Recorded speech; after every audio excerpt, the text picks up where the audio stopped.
everyone, it's me, Dr. Elena. If you've ever had your own family and colleagues conspire to hide your medical records and qualifications, all under the guise of confidentiality, to sabotage your career and push their own relative into the spotlight, then this story is going to make your blood boil and then cheer like crazy.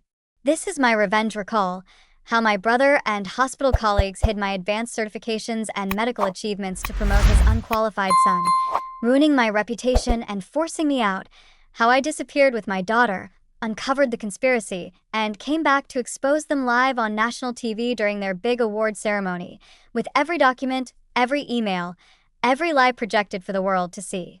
I was 38 when they buried my career. Let's go back to the day they tried to erase my achievements forever. I always wanted to be a doctor.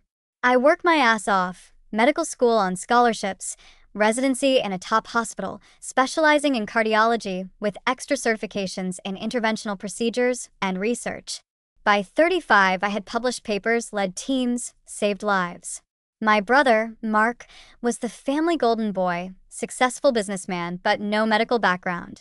His son, my nephew Jason, was pushed into medicine by him, but Jason struggled, barely passed exams, no extra certs, no real passion. Mark always said, "Jason will be the family doctor star. You're too focused on work, Elena, not family." The hospital where I worked had a big annual award ceremony. Healthcare Heroes Gala, live-streamed, hundreds of attendees, media coverage. I was nominated for Outstanding Cardiologist based on my certifications and cases. The night arrived. I was excited, my daughter Sophia, 8 at the time, in a little dress, cheering for Mom.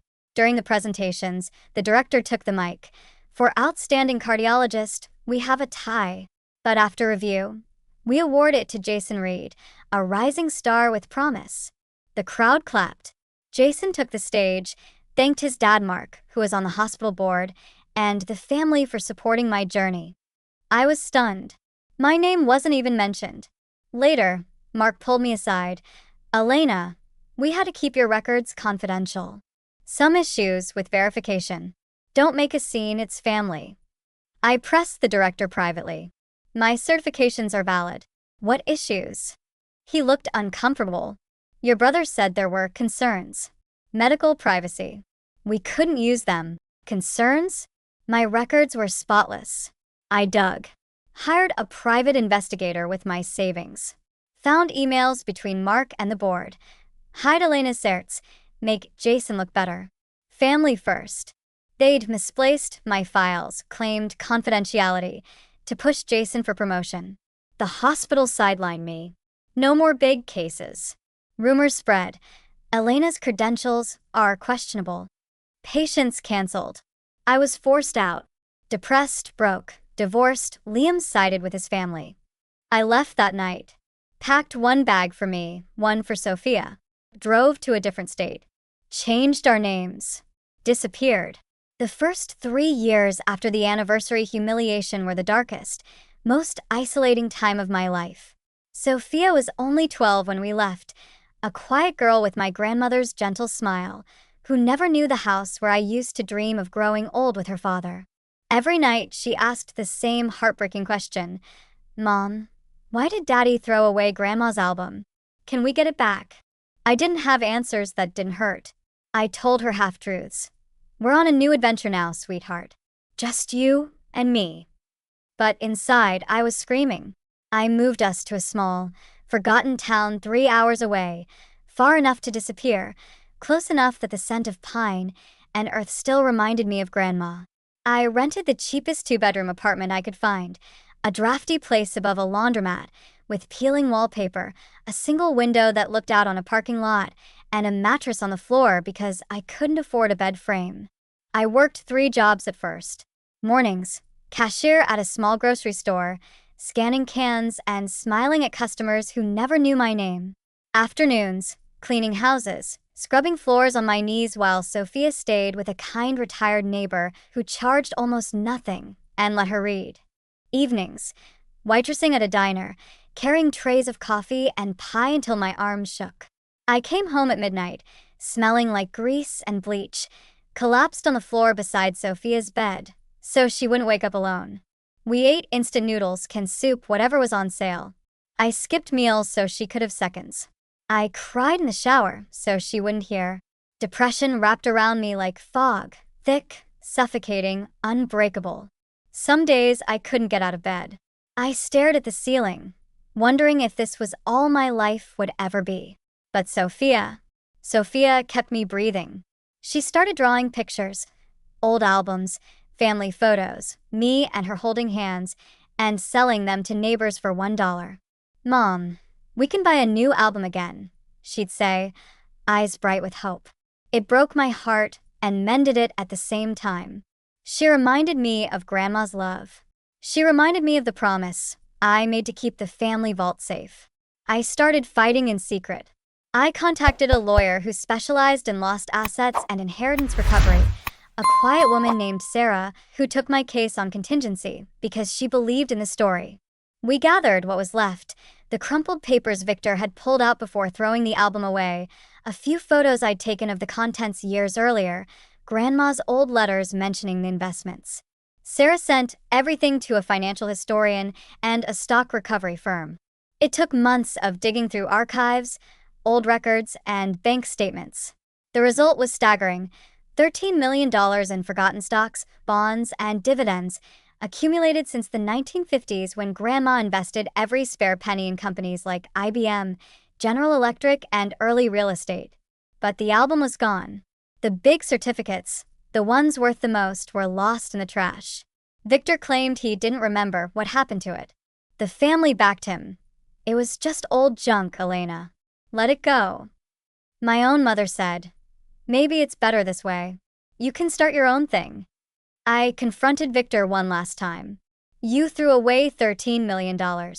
Grandma's legacy." He laughed. "It was junk, Elena. Old papers. You're being dramatic. Besides, it's family money. We'll split it if we find it." I left that house and never went back. I packed one bag for me, one for Sophia, moved to a different state, changed our names, disappeared. While the legal battle raged, I rebuilt in secret. I started a small online business, custom photo albums and memory books, using my graphic design skills. Every dollar went to legal fees and a tiny emergency fund. I learned asset recovery inside out, disputed claims, negotiated with banks, rebuilt my credit point by point. From ruined to 720. It was slow. It was painful. But it was mine. Year 3. The asset recovery firm located duplicates of most certificates in old bank vaults. The court ruled in my favor. The money was mine. Victor had to pay damages for destruction of property. He appealed. Lost. The money started coming, slowly, painfully. I didn't spend a cent on luxury. I invested every dollar wisely. Index funds, real estate crowdfunding, small business loans for other scam victims. I launched Forever Memories, custom photo albums with personal stories, ethical materials, meaningful designs. Followers grew fast. People loved the authenticity. Revenue trickled in: $50,000, then $200,000, then $1 million. I rented a small studio, hired my first employee, a single mom who'd lost her family photos too. We grew together. I never stopped watching Victor. His perfect life continued: vacations, new car, bragging about his perfect family. But I knew the truth. The money he'd spent was running out. Lawsuits were piling up. Debt collectors were circling. I gathered more evidence. Bank statements, court rulings, witness statements. I had it all. By year 4, Forever Memories was valued at $18 million. I had the capital. I had the proof. I had the plan. Victor announced his 50th birthday gala, the biggest event of his life, live-streamed, hundreds of guests, a celebration of family and success. I bought the venue, anonymously, through a shell company. The day of the gala, I walked in with my lawyer and a folder. The stage was set. Victor in his designer suit, smiling for the cameras, about to give his toast. To family, to love, to the life I built. I stepped onto the stage uninvited. The crowd murmured. Victor turned. His smile froze. "Elena." I smiled back. Actually, it's the wife whose $13 million legacy you called filthy junk and threw away on our anniversary. And today, I'm here to set the record straight. I connected my laptop to the screen, projected the evidence, old stock certificates, bank records, grandma's notes, court rulings, financial recovery reports, everything. The room went dead silent. Then gasps. Phones up. Live chat exploding. I spoke calmly. On our 15th anniversary, Victor threw away Grandma's leather album, calling it filthy junk. Inside were investments worth $13 million today. He knew. He lied. He tried to erase it, but he couldn't erase the truth. I turned to the audience. I rebuilt. I launched forever memories, meaningful, beautiful keepsakes. And today, I own this venue through legal acquisition. Victor's Gala is canceled. Permanently. The crowd erupted. Cheers. Tears. Phones recording. Victor stood frozen. Security moved in, but this time, they were my security. The comeback wasn't an album. It was truth, undeniable, public, absolute. And it felt like the richest moment of my life. The 50th birthday gala was a spectacle of pure excess. Golden chandeliers dripping from the ceiling, ice sculptures shaped like champagne flutes, a 12-piece orchestra playing softly, and a room full of 250 guests in designer gowns and tuxedos, all there to celebrate Victor's perfect life. The venue was the same luxury estate where our 15th anniversary had been held years ago, the place where he'd thrown away Grandma's album like garbage. Live cameras streamed the event for friends and family who couldn't make it. Sophia stayed backstage with my assistant, coloring pictures, excited for the shiny party but protected from the storm. I wore a simple cream gown from my own line. Elegant, understated, powerful. Cameras loved it. Guests asked about my inspiring journey. I kept answers gracious, smiling. The dinner progressed. Toasts. Laughter. Victor took the stage in his designer suit, voice warm. Thank you all for celebrating 50 beautiful years. To family, to love, to the life I've built. Applause thundered. He gestured toward me. Even my ex-wife Elena is here tonight, after all these years. It's never too late to come home. The crowd awed. I felt the old wound reopen. My turn. I asked for the mic. The room quieted. Curious, polite.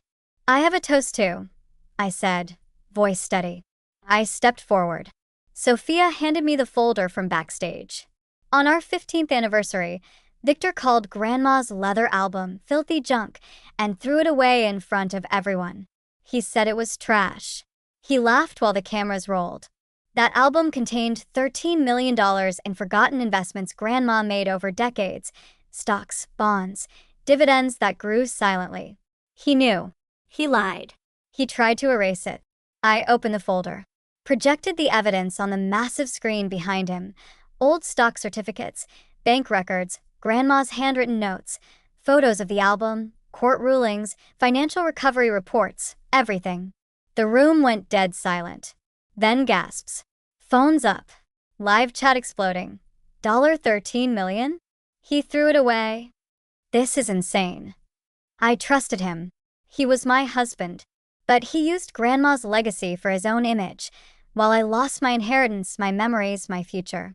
I left with Sophia. I rebuilt. And today, I'm here to reclaim what's mine. I turned to Victor. The album was mine. The money was mine. I've sued and won.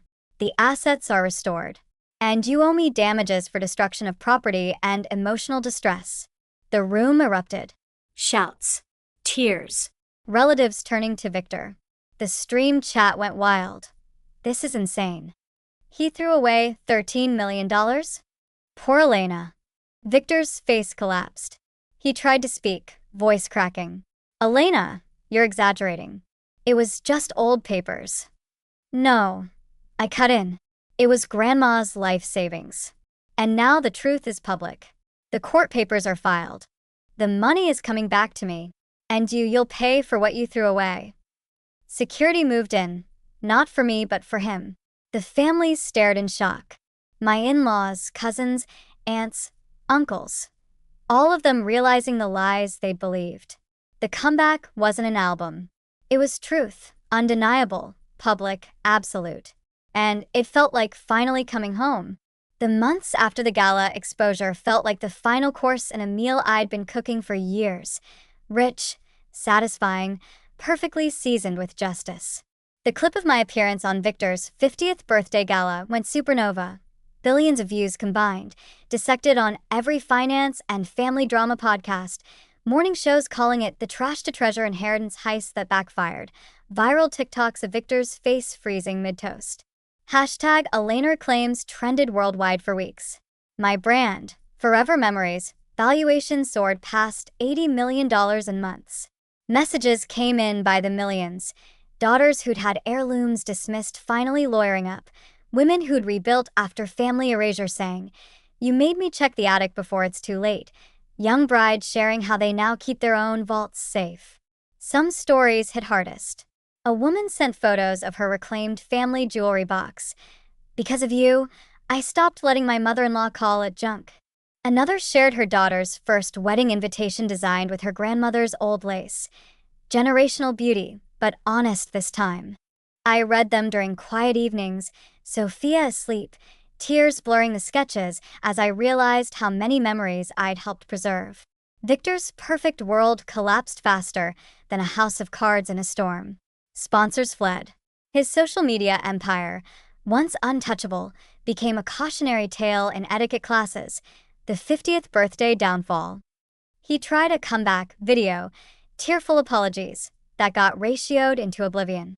The family turned on him, no more perfect husband. He ended up in a small apartment, low profile, debt collectors circling. Sophia and I moved into a light-filled house I bought cash. Nothing extravagant, but ours. Every room had a piece of Grandma's memory, framed notes, old photos, a small leather album I made myself. Sophia started designing her own little cards, proud of a mom who turned trash into treasure. Victor showed up at my studio 6 months later, no appointment, looking hollow in a plain coat. "Elena, you took everything. My party. My reputation. Sophia thinks I'm a monster." Was this worth destroying the family? Sophia was in the back room, cutting paper hearts for her first collection. For a second, the old guilt tugged, the husband who once promised forever. Then I remembered the anniversary laughter, the album in the trash. Every night I rebuilt alone while he spent Grandma's legacy. "No, Victor," I said, voice steady as a perfect fold. "You destroyed everything the day you called Grandma's life savings filthy junk and threw it away. I didn't destroy your life. I reclaimed ours from your carelessness." He had nothing left. I had the assistant escort him out. Years have passed now. Forever Memories is a $150 million empire, custom photo albums, memory books, meaningful keepsakes in every language, mentorship programs for women reclaiming family heirlooms. Sophia's a young teen, launching her own junior line, proud of a mom who turned betrayal into beauty. We live fully, bright studio home, shelves of paper and lace in every color, designs that tell real stories. My grandmother passed peacefully, knowing the truth. Victor lives alone, low profile. He sees Sophia occasionally, neutral cafes, polite. People still ask in interviews or comments, "Do you regret the exposure? Was it revenge?" I always give the full invitation. It wasn't revenge. It was reclamation. Reclamation of my grandmother's legacy, my worth, my future from someone who thought family meant throwing away the past.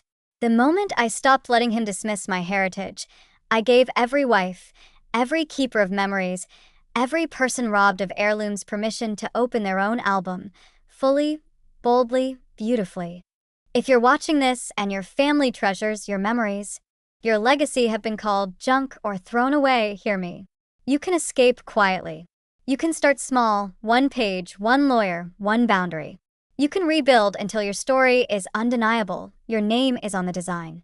And when you do, you'll realize the only trash was ever letting them throw away what you treasured. That's my recall. Not discarded. Just reclaimed, redesigned, and finally mine. Thank you for listening. If this hit home, Share your favorite reclaimed memory below. Someone needs to know they can frame it back too. See you in the next one.